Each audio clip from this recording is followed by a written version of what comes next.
Obiskovalci so lahko poskusili vse vzorce marmelad, ki so jih dali na ocenjevanje ljubitelji marmelad z vseh koncev države. Recept za dobro marmelado mora biti sveže sadje, dovolj zrelo, v našem primeru nešpricano in tudi kakšna dobra roka.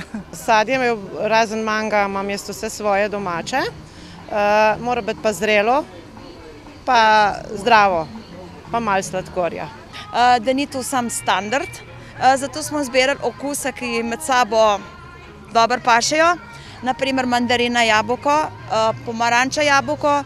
Poleg 9 marmelad, ki so dobile vse točke, je komisija sklenila, da si 27 vzorcev zasluži zlato, 23 srebrno in 18 bronasto priznanje.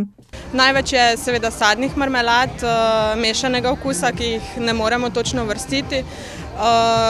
Potem pa sledijo breskove, bučne, slivove in ostale. Letos sta bila 2 taka, ki jo lahko izpostavim. Prvi je marmelada z rdečo peso, druga pa marmelada iz rdečega fižola. V okviru festivala so pripravili še strokovno predavanje, za dobro vzdušje in zabavo pa je poskrbela krajevna skupnost Trebnje s pripravo dogodka Slovo po letju.